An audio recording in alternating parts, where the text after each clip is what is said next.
तो हेलो दोस्तों, बॉलीवुड के शहंशाह कहलाने वाले अमिताभ बच्चन जो कि अपनी आइडल इमेज के कारण दुनिया भर में मशहूर हैं। 80s के एरा में आपने उनको एंग्री यंग मैन के रोल में देखा होगा और हमने हमारे बचपन में उनको आइडल फादर के रोल में भी देखा है। वो लोगों के हीरो हैं, वो अपनी फिल्म से हर गलत काम के खिलाफ आवाज उठाते हैं और 2000 के टाइम पर तो परंपरा, प्रतिष्ठा और अनुशासन की बातें भी करते थे।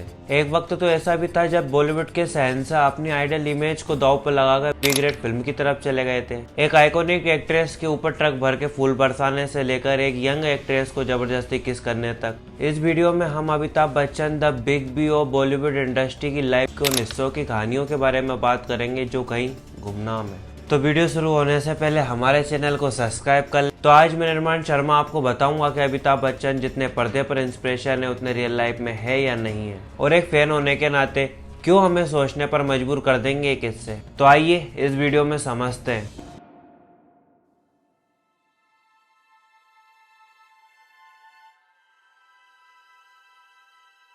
अमिताभ बच्चन ने 1995 में एबीसी लिमिटेड नाम की एक कंपनी बनाई जो मेनली तो इवेंट मैनेजमेंट, फिल्म प्रोडक्शन और फिल्म डिस्ट्रीब्यूशन का काम करती थी। लेकिन सन 99 में एबीसीएल 90 करोड़ के कर्जे में डूब गई। ऑफिशियल रीजन ये दिए गए कि कंपनी के सीईओ संजीव गुप्ता ने न केवल मिसमैनेजमेंट की, पर रीजन ये भी है कि एबीसीएल कंपनी के बैनर के अंडर फिल्म चली नहीं रही थी और ब्यूटी पेजेंट का इवेंट भी मेजर डिजास्टर बन गया हमारे देश में। इसीलिए कंपनी लेंडर्स को पैसे वापस नहीं कर पाई और कंपनी का दिवाला निकल गया। जिस वक्त अमिताभ बच्चन बॉलीवुड के शहंशाह कहलाते थे, उस वक्त वो अपने सबसे बड़े फाइनेंशियल क्राइसिस से गुजर रहे थे। उन्होंने यश चोपड़ा से पर्सनली रिक्वेस्ट की कि वो उन्हें काम दे दे ताकि वो अपना कर्ज उतार सके। यश चोपड़ा ने उन्हें मोहब्बत मूवी में एक ऐसा रोल दिया जो काफी इम्पोर्टेंट था, जिससे हमारे बचपन में हमें गुरुकुल की परंपरा, प्रतिष्ठा और अनुशासन सिखाया। परंपरा, प्रतिष्ठा, अनुशासन। और वो फिल्म हिट भी रही। लेकिन बिग बी का जो बिग लॉस था वो रिकवर हो गया?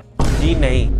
तो उन्होंने अपने करियर के लोएस्ट पॉइंट पर बी ग्रेड फिल्मों को अपनाया और बूम नाम की एक फिल्म की। इस फिल्म ने अपने टाइटल के साथ जस्टिस जरूर किया है और सबकी फाड़ के रख दी, बूम।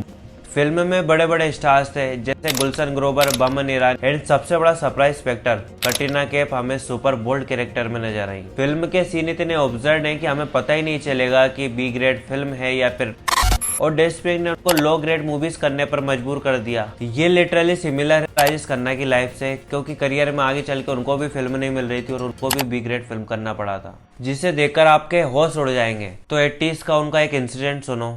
श्रीदेवी की biography Sridevi the eternal skin goddess book में बताया है कि जब खुदा गवाह मूवी बन रही थी, उसमें श्रीदेवी अमिताभ बच्चन के साथ काम करना नहीं चाहती थी, बट अमिताभ बच्चन की जिद थी कि श्रीदेवी उनके साथ काम करे। तो अमिताभ बच्चन ने श्रीदेवी को मनाने के लिए एक ट्रक भरकर फूल मंगवाए और उनके पास भेज दिए। श्रीदेवी उस टाइम पर कोरियोग्राफर सरोज खान के साथ एक सॉन्ग का शूट कर रही थी। तो जब ट्रक शूट पर आया और उन पर भर भर कर फूल बरसाने लगा तो ये जेस्चर श्रीदेवी को काफी पसंद आया, लेकिन ये उनके लिए कम था। पर कुछ देर बाद श्रीदेवी मान गई और उन्होंने काम करने के लिए एक शर्त रखी। श्रीदेवी ने कहा कि अगर वो अमिताभ बच्चन के साथ काम करेंगी तो उनकी बीवी और उनकी बेटी का रोल प्ले करेंगी। अब लोगों ने इस टाइम पर इस मूवी पर काफी सवाल उठाए कि इंडस्ट्री में और भी एक्ट्रेस थी, दोनों की एज में कितना डिफरेंस है, मतलब सीधा 20 साल का, क्योंकि उस टाइम पर श्रीदेवी 28 साल की थी और अमिताभ बच्चन अराउंड 50 साल के। लोगों का कहना था कि बेटी की उम्र की एज की एक्ट्रेस के साथ आप रोमांस क्यों कर रहे थे स्क्रीन पर। लेकिन आज की एज में मेजर स्टार्स भी तो यही कर रहे हैं, जहाँ एक्टर और एक्ट्रेस की एज में लगभग 20-25 साल का डिफरेंस तो होता ही है और दोनों मूवी में रोमांस भी कर रहे हैं। But despite all that criticism, movie उस साल की 3rd हाईएस्ट क्रॉसिंग मूवी बनी, जिसने 1992 में 16 करोड़ का बॉक्स ऑफिस कलेक्शन किया है। इसके बाद क्रिटिक्स ने भी इस मूवी की तारीफ की, बट फिर एक मेजर कंट्रोवर्सी तब आई जब मी टू अपनी चरम सीमा पर था, जहां ये वैसे से शुरू हुआ मूवमेंट अब इंडिया तक भी पहुंच चुका था और औरतें ओपनली इंटरनेट पर आकर अपने अब्यूजर्स को एक्सपोज तक कर रही थी। कहते हुए मी टू, बॉलीवुड में भी कई सारे स्टार्स को मी टू का आरोप सहना पड़ा, जहाँ बड़े बड़े एक्टर थे जैसे कि Nana Patekar, Anu Malik, Sajid Khan and many more. इस मूवमेंट को सपोर्ट करते हुए अमिताभ बच्चन ने एक फेसबुक पोस्ट डाला और कहा कि किसी भी औरत को ऐसे मिसबिहेवियर ऐसे गुजरना नहीं चाहिए, जिस पर लोगों का काफी पॉजिटिव रिएक्शन भी आया। एंड फिर सेलिब्रिटी हेयर स्टाइलिस्ट सपना भावना ने ट्वीट किया ये कहते हुए कि ये दुनिया का सबसे बड़ा झूठ है। पिंक फिल्म से इन्होंने अपनी इमेज एक एक्टिविस्ट की तो बना ली, लेकिन इनका सच भी जल्दी सामने आएगा, जिस पर जनता शौक थी क्योंकि किसी ने ओपनली आकर अमिताभ बच्चन को फेक कह दिया था। सपना ने यह भी कहा कि उन्होंने काफी पर्सनल स्टोरी सुनी है सेक्सुअल मिसकंडक्ट की, एंड आई होप वो औरतें सामने आए क्योंकि वो थक चुकी है इनकी हिपोक्रेटिस से। अब एक तरफ लोग शौक थे और दूसरी तरफ लोगों ने सपना को अब्यूज करना स्टार्ट कर दिया था, ये कहते हुए कि वो सिर्फ फेम के लिए कर रही है, इसके अलावा वो किसी और सेलिब्रिटीज को तो कॉल आउट कर ही नहीं रही है। बच्चन जी तो इनोसेंट है और उन्हें फंसाया जा रहा है, लेकिन सच क्या है? वेल, ये तो वही औरतें जानती है जिसके बारे में सपना कह रही थी या फिर अमिताभ बच्चन।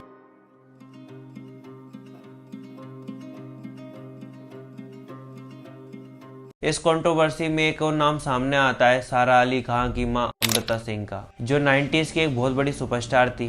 तब उनका करियर पीक पे था और इंडस्ट्री में हर एक एक्टर उनकी खूबसूरती का दीवाना हुआ करता था। लेकिन एक रूमर सामने आया जब पता चलता है कि अमिताभ बच्चन और अमृता सिंह के बीच एक कंट्रोवर्सी हुई है, जिसके कारण अमृता ने अमिताभ बच्चन से डिस्टेंस मेंटेन कर लिया था। रूमर्स ये भी थे कि अमिताभ बच्चन अमृता सिंह को पसंद करते थे।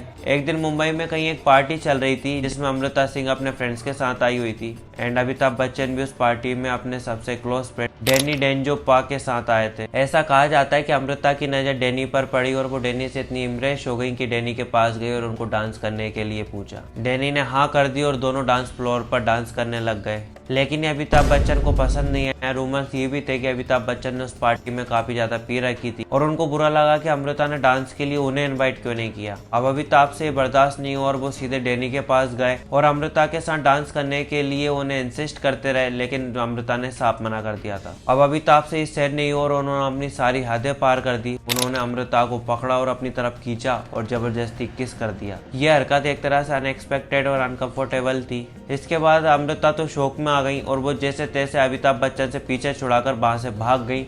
इसके बाद उन्होंने अमिताभ बच्चन से कई महीनों तक बात नहीं की। इस इंसिडेंट के बाद अमृता ने तब तक उन्हें माफ नहीं किया जब तक वो उन्होंने खुद पर्सनली जाकर उनसे माफी नहीं मांगी। तो क्या ये अमिताभ बच्चन का आउट ऑफ कंट्रोल बिहेवियर था? क्या अमृता ने उनके साथ डांस नहीं किया इसीलिए उनकी ईगो हर्ट हो गई, या फिर उनकी एक पॉजिटिव साइड थी? वेल, ये सब एक रूमर्स है और लोगों के एग्जैजरेटेड वर्जन्स भी हो सकते हैं, लेकिन आज भी ये माना जाता है कि उस पार्टी में कुछ भी रोमांटिक तो नहीं हुआ था उन दोनों के बीच में। अब रोमांस की बात चली रही है तो अमिताभ और रेखा की लव लाइफ कैसे पीछे छूट सकती है? बॉलीवुड की सबसे कंट्रोवर्सी डिबेट जो शायद पहले भी होती थी, आज भी होती है और शायद आगे भी होती रहेगी। बात ऐसी है कि 1981 में नाला वारिश फिल्म की शूटिंग चल रही थी। उस फिल्म में एक ईरानियन डांसर थी जिसकी खूबसूरती देखकर बिग बी फ्लैट हो गए थे। अब उनको उस ईरानियन डांसर के साथ अफेयर के रूमर्स भी फैलने लग गए थे। तो ये खबर जा पहुंची रेखा जी के पास और रेखा अमिताभ बच्चन के पास गई और इस रिलेशन के बारे में उनसे सफाई मांगी। अमिताभ बच्चन ने उनको साफ साफ तो कोई जवाब नहीं दिया, बल्कि बहस इतनी बढ़ गई कि वह गुस्सा हो गए और गुस्सा में अपने आप को कंट्रोल नहीं कर पाए और जमकर एक थप्पड़ रेखा जी को मार दिया।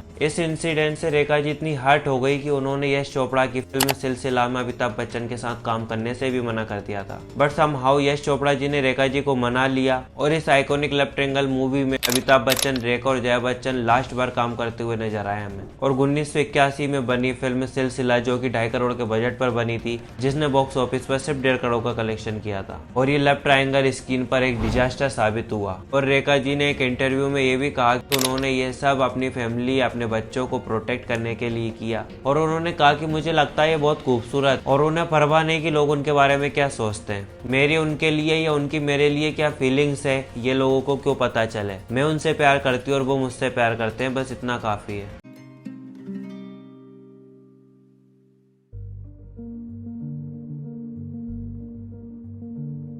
तो साल 2007 में राम गोपाल वर्मा की एक फिल्म आती है जिसका नाम था निशब्द। तो इस फिल्म में अमिताभ बच्चन 50 साल के होते हैं और वो जिस लड़की से प्यार करने लग जाते हैं उसकी एज होती है सिर्फ 17 साल। उस फिल्म में बताया कि वो दोनों आपस में प्यार करने लगते हैं और कम उम्र की लड़कियां यंग एज में ये नहीं समझ पाती हैं, इसीलिए इसे समझाने के लिए फिल्म बनाई गई है। तो इस फिल्म में 17 साल की एक्टर जो कि रियल लाइफ में 19 साल की जिया खान थी। तो 2007 तक कौन बनेगा करोड़पति से अपनी इमेज और अपना लॉस दोनों कवर कर लिए थे। Apart from that Amrita Dutta Singh के साथ यंग एज में मिसबिहेव करने की गलतियों को शायद जस्टिफाइड करने के लिए ये मूवी बनाई गई हो, लेकिन ये मूवी बॉक्स ऑफिस पर फ्लॉप साबित हुई और लोगों ने इसको क्रिटिसाइज भी किया और कहा कि इस मूवी को बनाने की कोई जरूरत नहीं थी, और यहाँ तक कि जैन को भी उनका काम बिल्कुल पसंद नहीं आया था। इसके अलावा बिग बी का नेचर बॉलीवुड इंडस्ट्री में काफी इनफेमस रहा है। बाकी आपको क्या लगता है अमिताभ बच्चन की इमेज सही है या गलत? तो जल्दी से जाओ और कमेंट करके जरूर बताना एंड वीडियो को लाइक करना मत भूलना and do subscribe for more interesting videos. तो चलो इस वीडियो के लिए बस इतना ही। अब मिलते हैं आपको एक नई वीडियो में एक नए टॉपिक के साथ।